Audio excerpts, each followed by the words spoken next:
I'm not trying to make people become elite sleepers. I just want people to wake up with more energy, have a steadier energy throughout the day, more clarity, and make better decisions because they had a good quality night of sleep. Now, Dr. Dan is a sleep scientist going back many, many years, and you had to figure out sleep for yourself. It was a problem that you needed to solve in order to improve your quality of life. You have a PhD in applied psychology, published more than 20 peer-reviewed studies on sleep and cognition, and your work has been featured in places like NPR. You've had a very successful TEDx talk. You've been featured in the New York Times, and you are the founder of SleepSpace, which is a platform built around a core idea to improve sleep with little changes that would have a ripple effect over health-focused longevity. So your approach blends science, psychology, real-world practicality, and you're using sound, light, and timing to help people sleep better without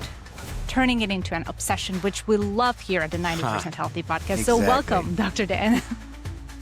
Welcome back to the 90% Healthy podcast. I'm your co-host, Claudia, and I've got Don on the other line. Claudia, what's life like down in Naples today? It's great. I had a good night's sleep, which is exactly what we're going to talk about today. Nice. And I'm going to cut to the chase. It's not just the two of us. We've got Dr. Daniel Gartenberg from SleepSpace with us. He's got an interesting story. So welcome, Dr. Dan. Well, thank you for having me on your podcast, Claudia and Don. It's a real honor. I'm going to tell your audience everything I know on sleep in the next 35 to 40 minutes. So I'm excited to delve in deep. Yeah. And as you said, it was both a personal struggle for me and throughout my lifespan. It's actually that struggle has changed a little bit. Sleep changes as we age, as we know. And I'm struggling with something different now than I was when I was in my 20s. Let's just say I have a lot more empathy for young parents who don't sleep well nowadays. And I'm also going through some issues where I've identified breathing was the primary thing that was impacting my sleep quality, poor breathing at night. So, this is where, but from a science perspective, why I love this, why I'm so fascinated by sleep, is trying to figure out how these little tweaks can have a massive impact on, our energy levels. I need my energy more than ever nowadays as an entrepreneur. So optimizing it for myself was super important.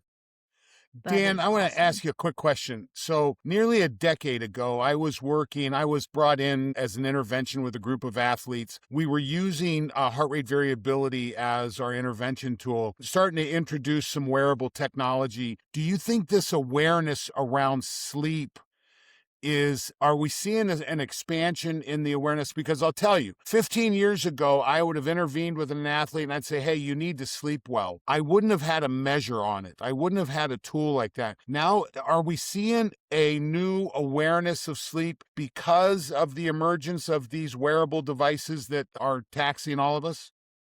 Yeah, I think, they've been around for 15 years, but I think it's just, mass adoption has happened, basically. Those like plots where you have the early adopters and then, more people have adopted the technology or broke through in a big way in like the zeitgeist of Whoop, obviously, as well. So it's like more accepted. It's not just like some quantified health biohacker weirdo who's tracking their sleep. I think what's changed, and I for sure have noticed something similar, is it's just like normal for people to have a more deeper understanding and care and for why it's important. I think that a mentality of I'll sleep while I'm dead has shifted in America's culture to some degree. We know it's important for basically every chronic health disease, every organ.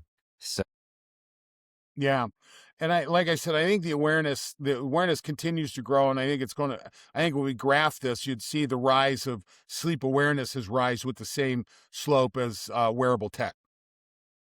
No, yeah. And, the sensors are getting better and the battery's getting better. The algorithms are getting better. Especially that now people are able to, with these wearables, connect the dots that if their sleep is not great, then their performance is going to be just going downhill as well. So they're able to have this understanding of objectively looking at my sleep quality is poor, that often correlates with poor performance during the day, whether it's physical or cognitive. And Yeah. I think once individuals and us humans love being logical, and once we understand that A plus B equals C, that really makes it easier to, okay, if I change A, then B will be different, and all of those things will interlink.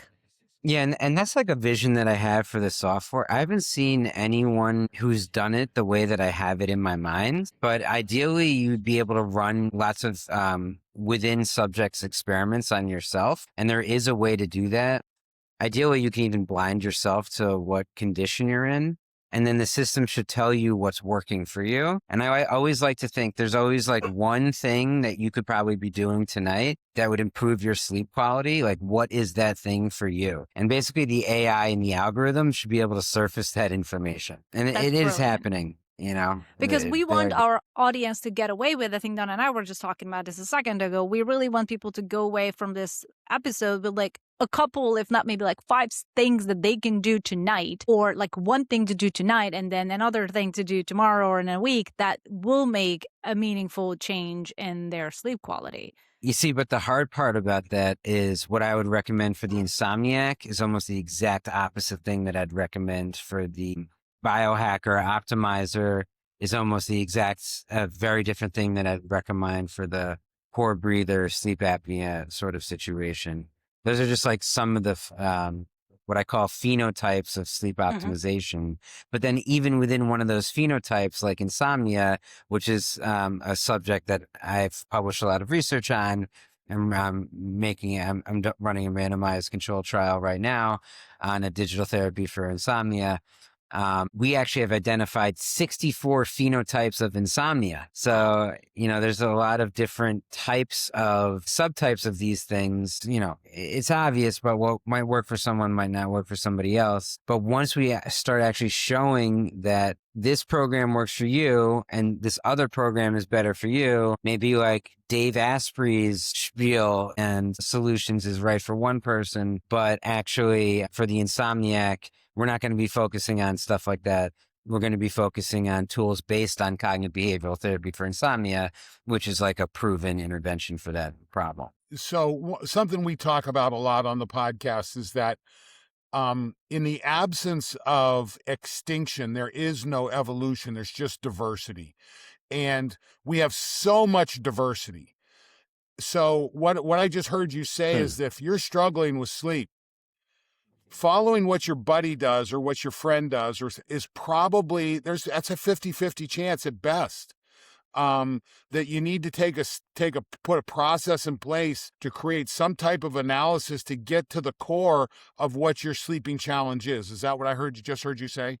Yeah, that's exactly right. And I have this concept of sort of like the pyramid of sleep optimization. TM, no, I should, I never actually pursued it, but I should try to pursue it more. But basically I have a set of questions that can get you to what you should be focusing on. Usually just like heuristics as I'm going through it with some of my clients is like, first, let's rule out some kind of underlying physiological issue, right? So for example, the most common one is sleep apnea. Actually, 40% to 60% of people with sleep apnea also have insomnia. And that's called in the field, in the literature, it's called COMISA, comorbid insomnia obstructive sleep apnea. Now, when a doctor typically treats it, usually they'll start with the sleep apnea because, and speak to your doctor, this is not medical advice, yada, yada.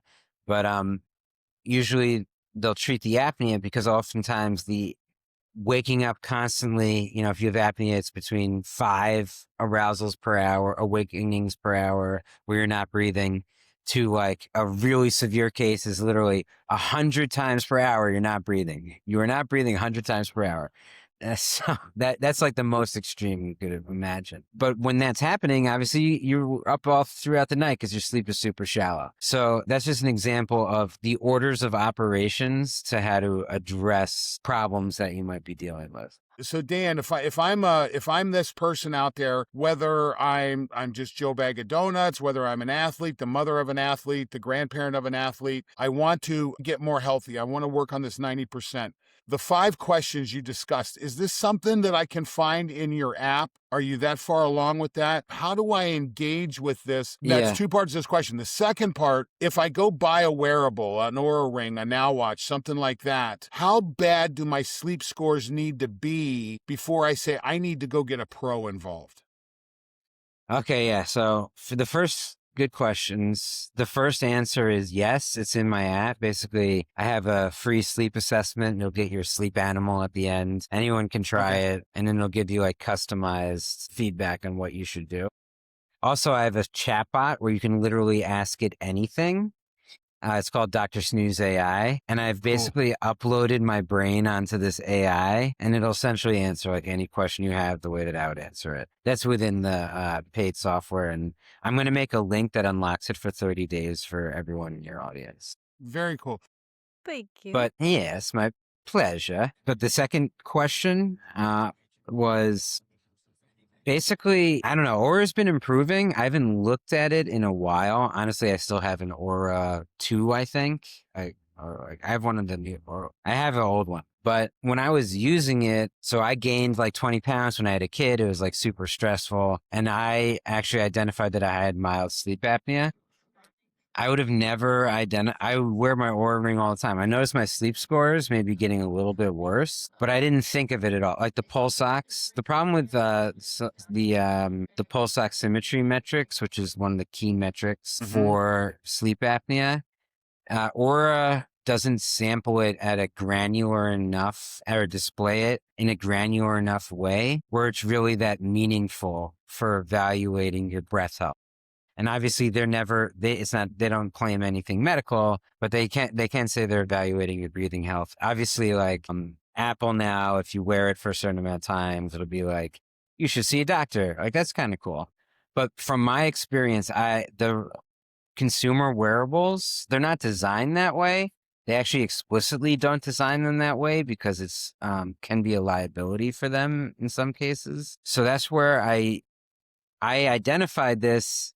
Just because I am a sleep scientist and I work for all these sleep companies, I was doing contract work with a at-home sleep test called Whisper. I was like trying out their device. I have some videos on my experience with that one.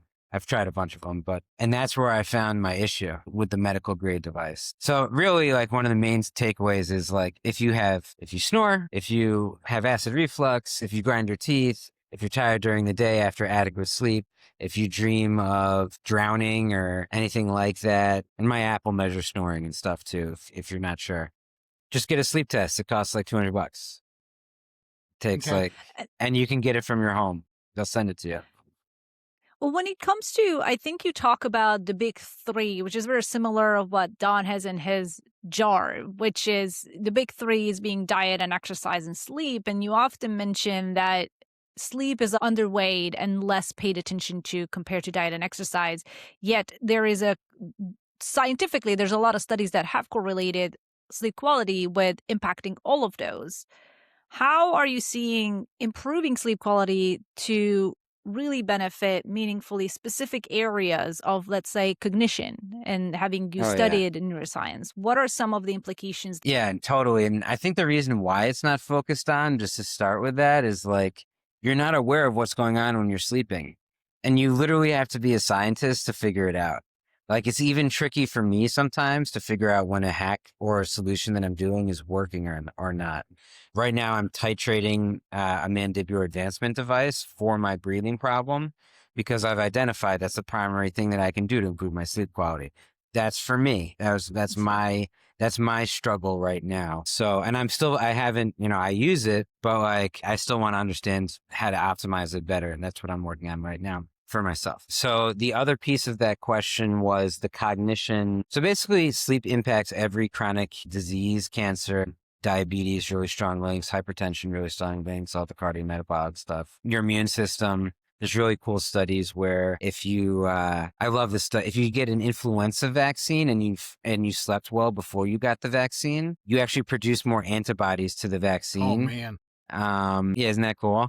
That's because sleep powerful. is so essential to building your immune system. Now, what you brought up is actually what I focus on in my work, which is Alzheimer's disease and related dementia. Really strong links between sleep and Alzheimer's disease. My grant funding is with the National Institute of Aging. Essentially, they funded us because there's so much science showing that sleep improves cognition and can be a primary prevention strategy for mild cognitive impairment and Alzheimer's disease and related dementias. So essentially what I'm trying to show is when we improve sleep quality, both sleep amount and essentially deep sleep is what's been most associated with clearing out beta amyloid plaques and reducing inflammation.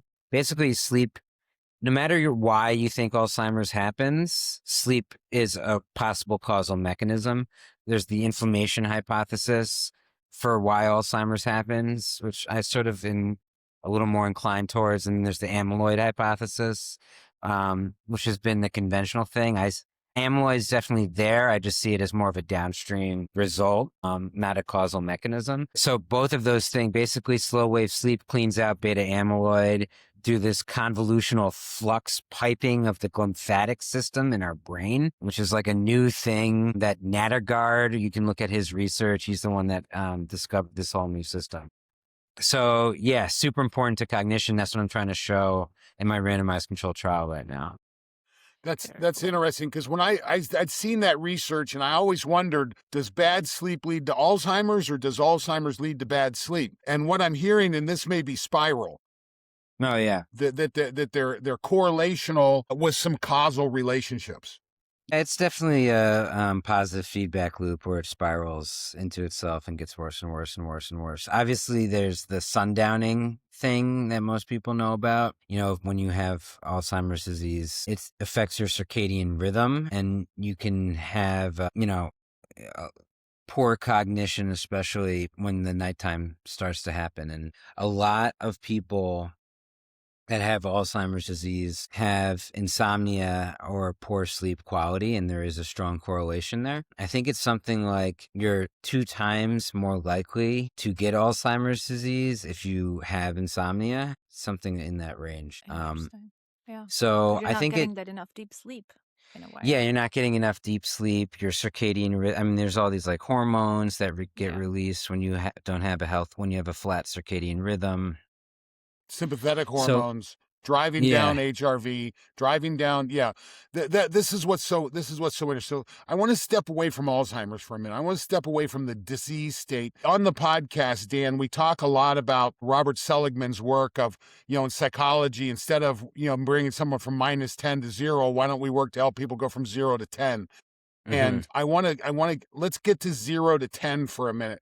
We know it's been demonstrated very well that HRV is a pretty good indicator of resilience. Resilience is a good indicator of your ability to perform, either cognitively, physically, a lot of different ways. We know that sleep is a key element of this. And we also know that there's so many social pressures that tend to drive against sleep. Sleep is that variable that we're always dipping from. It's like, I need an extra 10 minutes. Okay, I'll go to bed later. There's a game on, we're going to go later. There's going to be a party, we're going to go later. And honestly, as I age and as I look back, you have to protect this sleep window ferociously. And when I first started looking at this, I went back and I read Matthew Walker's book, Why We Sleep. And for me, it was really valuable because I thought, well, if I'm not going to bed and sleeping straight through for 8 hours, there's a problem. But then we start to find out that there's these cycles that we go through. I have very clear 1.5-hour cycles. One of the things that we talked about is your smart alarm in your software. Can we spend a little bit of time talking about this smart alarm and your ability to awaken in the right stage of sleep? Yeah, so as you mentioned, we have these cycles that go light sleep, deep sleep, light sleep, REM, light sleep, deep sleep, light sleep, REM, and they cycle like that throughout the night. Usually you start out with more deep sleep, and then you get more REM sleep towards the second half of the night. Actually, if you go to bed super late, it sort of biases your clock to produce more REM sleep, and you might those might be those mornings where you have like intense dreams that you remember, for example. I love those. but when you sleep in on the weekends. So yeah, we have this optimum window to wake up in, basically because we don't want to wake up in deep sleep or REM. You want to ideally wake up in a lighter sleep stage. Now, deep sleep, when you wake up from deep sleep, that's like when you wake up to like catch a flight, and it's like, or it's even earlier than that. It's like when there's an earthquake and you get woken up in the middle, or if something like in the like 2 a.m, like super early in the night, and you're like really startled, you don't know where you are. Like your brain was functioning very differently in slow wave sleep. And you get really bad sleep inertia, which is that morning brain fog when you wake up in slow wave sleep. And to some degree, you get more when you wake up in REM, which is what typically happens later on in sleep, which is what we're trying to optimize for with the alarm clock. And it's literally your blood flow into your brain, you're not getting as much blood flow to your brain. Like that's essentially what's happening. And your brain needs to sort of like rev up a little bit like an engine before it can really go at all cylinders. So a smart alarm clock is one in which we create a window that we want you to wake up in. I usually recommend between 10 and 30 minutes. And the alarm clock will start to go off when we identify that you're a little bit restless, and it'll allow you to get a little extra sleep. It'll be, if you're less restless, it'll have you sleep a little bit more, essentially because you probably didn't sleep as well if you're more tired, if you're not so restless during that time. So it'll get you a little more sleep when you need it, and then it'll help you wake up in a lighter stage of sleep. And this is just one example of like tracking for the sake of tracking. I'm done. I'm personally over it for some degree. I want to find ways to optimize your consciousness, whether it's smart alarm clock, deep sleep stimulation, inception, essentially, which is a weird self-actualization through inception, which is like a weird tool that I've developed and I'm continuing to develop. Identifying causal mechanisms, like for me, it's navigating my breathing at night, and probably like 50% of people, like in our age group, they should be at least looking at that. And then another big one, I guess, is for the insomniac to do the CBTI things. And that's a whole set of solutions. This is really interesting because what you've done is you've put a lot of granularity. Everyone just says sleep, and they think it's this universal, much like exercise, much like nutrition, much like light therapy.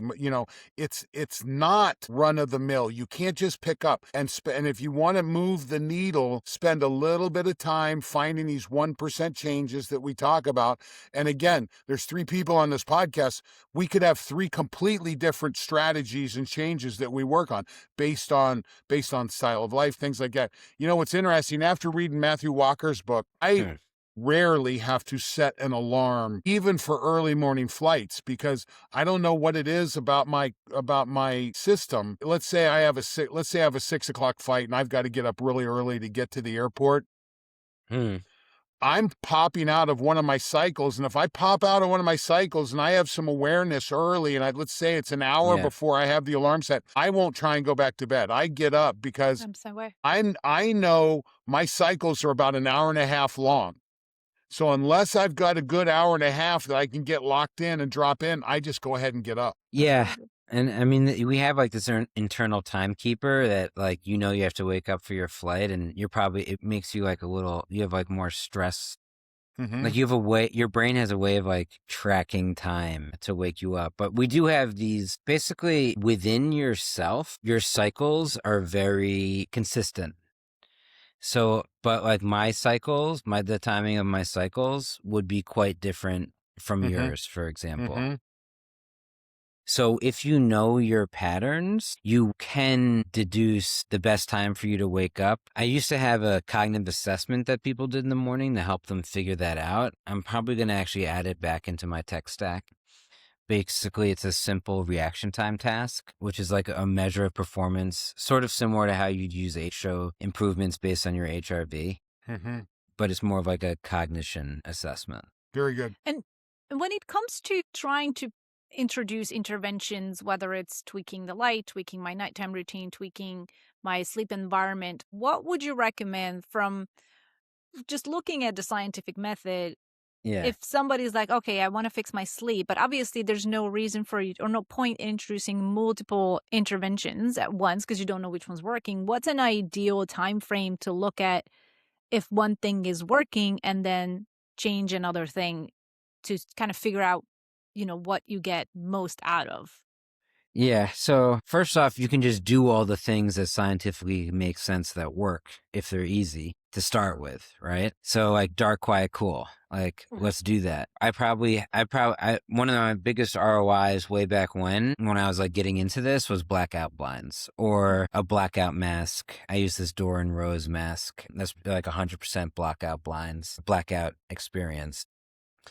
And so also with the light, thinking about light, we integrate with smart bulbs. So we get red light at night. It sort of sets the tone. Essentially, you want dim red hue. You have photoreceptors in your eyes that are sensitive to light, even when your eyes are closed, and they're sensitive to the hue of light. For whatever reason, red light is more likely to promote melatonin production at night than like a bright blue light, for example. I like to think of it as a campfire light. Yeah, there's an evolutionary biology mechanism possibly that like we had like tens of hundreds of thousands of years with the fire. When was fire invented? Like 50,000 years ago. Well, whatever. We've been around fire for a while. So yeah. And real quick, so you said cool, quiet, Dark. but quiet is not silence. Don't we have a need for some background noise?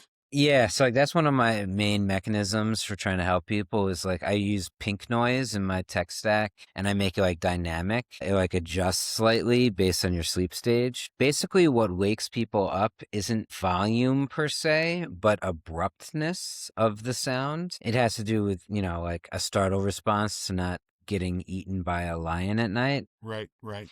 So if you just have like a continuous pink noise sound, actually we have multiple in our bedroom, that's going to reduce the likelihood of a sleep partner's breathing waking you up or, I'm in the city in New York, so there's sounds. So that can definitely impact noise pollution. There's some good science on like the socioeconomics of sleep and how noise pollution in poorer communities is a causal mechanism for less sleep for those populations. Oh my goodness.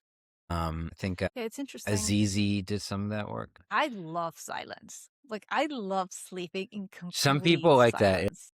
that. No, yeah. Yeah, any type of sound. What we do actually for the baby, what I always recommend is it shouldn't be it should be right below that threshold of I'm noticing this sound, it's annoying. Like it should almost be imperceptible because people often ask me how loud should it be. Also for babies, there's some weird, I think it's pretty, like you shouldn't blast sound machines at babies. For our baby, we actually put the sound machine outside the bedroom. So it's like muffling the sounds that might be protruding into the bedroom. Yeah, I see. Interesting. And then once these things are because a lot of people I think nowadays are understanding that light, temperature, and sound are big factors when it comes to so it's zeitgebers for our bodies. But taking it a step further, what is the next thing that I'm still not able to get a good night's sleep? I'm still waking up a little bit groggy. I'm still feeling unrested despite 8 hours of sleep. And let's say that there's no physiological issue in terms of like whether it's sleep apnea or insomnia. What is the strategy to look at, okay, what is the best bang for my buck after that? You almost said it in your question. You said my favorite word in the English language, which is zeitgebers. So as you know, zeitgebers are timekeepers. They can be internal or external timekeepers, a German word. And, sunlight is one of the strongest ones, but timing of exercise, timing of meals, timing of socializing. I mean, you don't have to be, obsessive about it, but the more regular you are with all of those things, also obviously bedtime and wake time, the stronger it sets up a stronger circadian rhythm, this natural rhythm of peak alertness around 2 hours after bedtime, maybe a little dip right around after lunchtime. If you really have energy, you might not even feel it. And then you have another peak right before dinner time is like a typical circadian rhythm. So you want that rhythm. You want the hormones to be released at this time, you to have a bowel movement of that time, your heart rate variability is best at this time. On my website, there's a whole set of biological things that are dictated by the circadian rhythm. And actually every organ has its own rhythm to some degree too. So strengthening that, honestly, the way you were describing that type of person, I would almost go try to find more passion for that person to get them excited about living. I mean, that's a great point. Have a reason I to love fight the that day. because, Daniel, I grew up on a big beef cattle operation in Eastern Ohio, and you weren't allowed to have a bad day, okay? You got up and went, and listen, this ethos has been conveyed to me, and I've conveyed it to my daughter. When you wake up in the morning, you make a decision. Okay, it's going to be a good day or it's going to be a bad day, and when you say it's going to be a good day, there's some interesting data. I was listening to a podcast with the head scientist from NowWatch, and she was talking about just the practice of positively rating your sleep changes your sleep score biometrically, and so that's crazy. It's this mind-body connection. So part of this is waking up and saying, okay, here we go. This is going to be a good day. Is there some truth to that, or is that just a bunch of poo-poo psychological bullshit? 100%. And I think that the positive psychology thing is true. Part of what I'm trying to build out is the inception thing that I was talking about and self-actualization. Like, we should all have goals that we're pursuing, right? And part of the idea is to meditate on the goals with certain sounds and then replaying those sounds when you're in a dream state to sort of reactivate that mode of consciousness and that passion. This isn't my concept. It's called targeted memory reactivation. It's been around for a while. The classic study, it was done with roses, actually, in cognitive tasks, and around a way of doing it.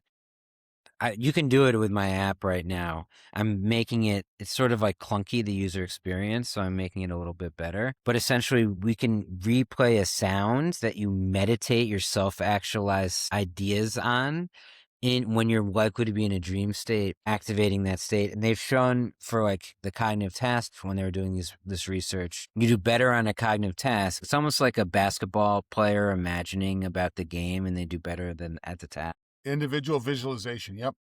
Yeah, that's basically it's also relevant for nightmare people that have PTSD and stuff. This is another cool application of it. If you have a recurring nightmare, there's something called dream completion therapy, where you come up with a more positive, resilient solution to the nightmare. You meditate on that. I mean, it could be something weird, like you're in a war and your buddy died and you shot the guy that killed him or whatever. It could be something weird that you positively resonate with. Well, and I'll bet, because I remember those studies. I remember reading those studies because they were putting odors in classrooms and seeing how people did on tests based on the odor in the classroom. So you can come through some terpene therapy here too to really move this, because I think this is an absolutely undiscovered or unrealized opportunity for performance enhancement.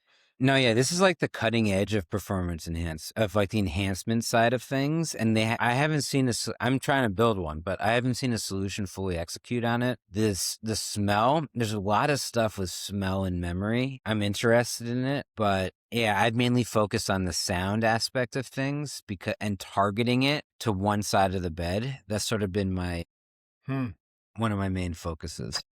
Very good. And so your solution in terms of the tracking, you have a bed, right? So it's a solution that the bed is what's tracking your sleep phases, right? Yeah, well, it's actually first off, we'll integrate with basically every wearable, and I have my own algorithm on the Apple Watch that is actually more accurate than Apple's algorithm. But I actually kind of don't like to necessarily wear something every day, and I just like a passive way of tracking where I don't have to charge anything. So I just have a special phone charger that slides under your bed, and I measure the micro motions through the mattress, and then it allows me to play sounds more precisely on your side of the bed, because my wife has a different preference for sound at night than I do, for example. Interesting. That's very cool. Oh, and it uses the phone. The phone is the sensor, Yeah. Yeah. So Listen, this has been very enlightening, and we really appreciate your willingness to come on and talk, because again, Claudia talked about it at the beginning. I believe there's 4 big rocks in the jar. Movement, you hack it with exercise. Nutrient dense food, you hack that with supplements. Sleep, can't hack sleep, but you can hack the sleep environment. And this is what we've been talking about for the last 40 minutes. And then finally, light, circadian therapy, paying attention to not just nutritive light, but toxic light. But these all go into the jar of purpose. The reason that you wake up in the morning, the reason that you wake up and fight against the environment that's pushing back on you, that's causing you to walk away from those 4 big rocks in the jar. So this has been very valuable from a sleep standpoint. So what I'd like to finish up with is, someone's listening to this, they want to start to do some work on their sleep. Either they're struggling with it or they just want to work on optimizing it. Sounds to me like the first thing they should do is go do that assessment that we discussed. What's the 5 or 6 question assessment? Let's figure out where the big bucket is for you to start your sleep discovery from. Yeah, and I'll put it on a special link for you guys. It'll be sleepspace.com/90% spelled out. Yeah. And I'll put the assessment on there and the 30-day unlock on the software. Cool. That's exciting. Thank you. We start with the assessment. Then at a big level, those 3 things we talked about, look at your, I look at your cave. You want your cave to be cool, you want it to be quiet, and you want it to be dark. That's something everybody can do to improve their sleep environment. Did we miss something there? No, yeah, those are the main things. And I even go so far as like any kind of, it's a really simple hack, but like, that blackout tape, like any piece of electronics that emits blue light, I'll cover it up with the blackout tape. Yeah. Yeah. I'll tell you a quick, real funny story. Back when I was working with the wrestling team at Ohio State and we were doing HRV studies and we're doing nighttime HRV studies, I got to where I could recognize whether one of my wrestlers was sleeping in bed by themselves or whether they had a partner. And it was basically by a lack of a drop in HRV late at night, that when they're in bed by themselves, man, they drop in, they get good restorative sleep. If there's someone in bed, and I've run into this several times with athletes, that, these are kids that are hormonally or optimized for reproduction. So if you're, when that thing next to you rustles, your subconscious is saying, hey, what's going on over there? And there might be a difference too with that population versus like, sometimes when you're in bed with someone, it is calming to you. You know what I mean? Like if it's your spouse. But anyway, go on. Well, one of the things I had to do with my wrestlers was, hey, I don't care what you do before you go to bed. I don't care. I just want you in a bed by yourself sleeping. Now, this, again, when we're dealing with athletics, I'm dealing with a very selfish group. I mean, they're very focused, very selfish. Most of them are not in long-term relationships. I had one kid I was talking to about sleeping by himself. I said, are you living with your girlfriend? He says, yeah. I said, do you have an extra bedroom? He said, no. He says, but I can ask my girlfriend to sleep on the couch. And I said, whoa. Let's not make this worse.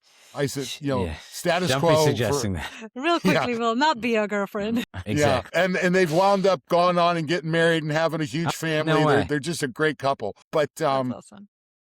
Don't make the situation worse. Let's constantly be trying to make it better. And I think that's probably applies to life at a lot of level. So do the assessment. Take a look at the general assessment of your sleeping environment. Work on your cave. Number 3, track it. I believe tracking, listen, you can't manage it unless you measure it, but not all things you can measure are worth managing. I think there's 2 sides to that. You have a device that goes in your phone, you put the charger, it sits down there, and so it's built into the app. Or if someone wants to invest in a wearable device, and now an Oura Ring, and Now Watch, things like that, these can be good, but it's critical not to get obsessive with the data. Yeah, the orthosomnia problem, especially if you're on the anxious side of the spectrum. I'm more on the depressive side of the spectrum, but if you're like an anxious mind, sometimes the data can do more harm than good. Yeah. What are your thoughts about magnesium supplementation instead of my wife does? melatonin? You have to make sure you get the right one. There's lots of different types. My wife uses it every night. She likes it a lot. What's the good one? You guys probably know this stuff better than me. a product called Calm. It's a I use magnesium bioptimizers. citrate product, and it's part of my feed. But I'm also, a lot of people, they struggle with sleep and they go right to melatonin. I think that's a mistake. I like. No, yeah, That's a mistake, I think. melatonin. Yeah, melatonin makes sense if you're like shifting time zones or you're a shift worker. But I think there's better supplement solutions with a better safety profile than melatonin, whether it's a GABA-based one or a magnesium-based one, L-theanine too. I haven't tried L-theanine yet. Glycine, maybe? It has Yeah. those studies. I worked for a company, MD Bio, that had a concoction that the safety profile is better than Basically, there's some evidence that if you take melatonin, it's a hormone and it could impact your endogenous production of it. Possibly. Yeah, I always steer people away from. Listen, I go magnesium first. If you're struggling, no, I like magnesium. It's that serotonin melatonin conversion. Magnesium's critical in that. Make sure that's taken care of, because if it's not there, it's going to be a problem. So there's some supplements that come into play on that. Probably try to stop eating how many hours before your scheduled bedtime? They recommend 2 hours, but I think you can do like a 50 calorie thing of like a little thing of cheese or something. It's fine. Yeah. Well, and there's some evidence about lowering glucose, getting ketones up. I'll tell you, one of my nighttime hacks when I'm struggling, when stress is high, is I'll just use a little MCT oil, a tablespoon of MCT oil. That's like what Dave does, I think. Yeah. Or we have a great relationship with the team at Ketone Aid. So I'll go straight ketone esters, which I think it can be a very good tool. I saw close to a 30% bump, a 30-point bump. I wouldn't mind trying HRV. that if you can send me a link. Let me work on that. I'll get you guys connected. So assessment, environment, process. We talked about supplementation, things like that. Scheduling, for me, what has been so important, my bedtime is 9 o'clock. By 10 o'clock, I'm a zombie. Okay, I am non-functional. So getting that the other thing too is we have a dog, and I take the dog out every morning. So I have the benefit of getting that low horizon light in my eyes first thing in the morning. I think establishing the circadian process can be a big chunk of the solution. Yeah, walking every morning. I do it with my kid. I've seen how much it strengthens my rhythm. Yeah. Good. Okay. So for our audience, we've got some toys. Check links in the notes. We've got some benefits from you. Daniel's been gracious enough to create a special link for us. So there'll be a discount or some features there that not everybody gets to. So if you'll go, we'll put the link in the web. I'll tell you what, Daniel and I are also going to work on a quick and dirty little white paper, for lack of a better term. What are the 5, 10, 20 things you can do to improve your sleep? So once we get that up on the Train, Recover, Win website, that's something you go take a look at. We've got 20 things you can do to improve your HRV, and we've got little things like that. So we're going to get that paper up there, for you. Daniel, your last chance to give us a walk away. What do you want us to walk away remembering? Yeah, I mean, I think about sleep. A lot of sleep improvement solutions are about awareness of yourself or metacognition. So just like take a moment to think about what you can do tonight to improve your sleep quality. That's really what I want you to do right now. Don't just throw shit at the wall. Get a process in place that makes sense. Exactly. Or if you've got really bad sleep, maybe throwing shit at the wall is the thing to do. Yeah. Where can people find out more about you and your work? It's all at SleepSpace.com. If you want to see all of our peer-reviewed work, it's SleepSpace.com/science. And we have a lot of information on the site. Thank you. It's been a pleasure. Thanks so much. And it was cool to thanks for catching up, Claudia. It was great. So SleepSpace.com. You can find me at TrainRecoverWin.com. You can find me at Don Moxley on LinkedIn. You can find Claudia at the Longevity Journalist. Both sites on social. Claudia's got a great social feed. If you're into biohacking and paying attention, this child is go all over the place. Dancing I follow across it. the I watch face it all of the the earth. time. It's really good. So thanks everybody. If you haven't done it yet, we ask you to like the episode, to follow us and hopefully share this with someone else. That does a lot for us. And if you have questions, please reach out. Again, you can get me at trainrecoverwin.com. You can get Claudia at Longevity Journalist. We'd love to hear from you. Dan, thanks a lot for your time. We really appreciate it. No, Thank you. thank you. Good to see you. Let's all sleep well tonight. Yes. Thanks. Okay. Bye. Bye.